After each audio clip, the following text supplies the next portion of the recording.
નમસ્કાર દર્શક મિત્રો, એક ભારત ન્યૂઝમાં આપનું હાર્દિક સ્વાગત છે।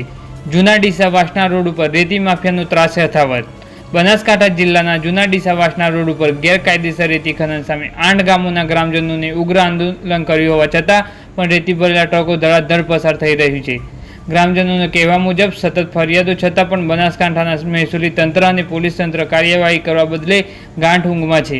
રાત્રિ દરમિયાન તેમજ વહેલી સવારના સમયમાં ટ્રકોના કાફલા ખુલ્લેઆમ પસાર થાય છે, જેના કારણે રોડ ઉપર ધૂળ માટેની ભરમાર, અકસ્માતોની સંભાવના અને પર્યાવરણને ગંભીર નુકસાન થઈ રહ્યું છે। રિપોર્ટર પ્રધાનજી ઠાકોર।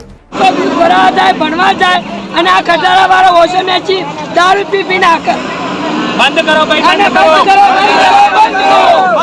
દારૂ પી બંધ કરો, ટ્રકો બંધ કરો, બંધ કરો, બંધ કરો, બંધ કરો,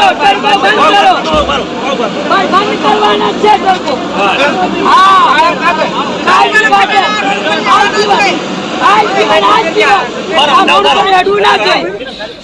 આ રોડ ઉપર ખટારા હેડવા જોઈએ નહીં, ટ્રકો રેતના હેડવા જોઈએ નહીં ભાઈ।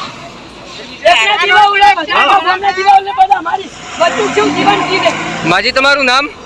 તમારું નામ? જીવીબેન। અહીંના જ વતની? એવું છે?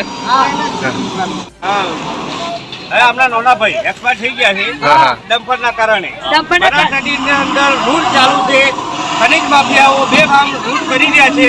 તો એમની સાથે કલેક્ટર સાહેબને, એસપી સાહેબને, તાલુકા વિતરણ અધિકારી દરેકને આમંત્રણ છે કે અમારી અંદર જે રેતની લૂંટ ચાલુ છે તે તાત્કાલિક બંધ કરાવે।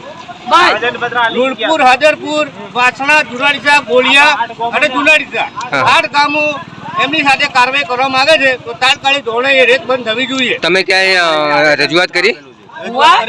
આવેદનપત્ર આપેલું છે। ક્યાં ક્યાં આપ્યું? નાયબ કલેક્ટર ને મંગળવાર આવેદન પત્ર આપ્યું, એનું કોઈ અમલવારી થઈ નહીં? ગાડીઓ ચાલે છે।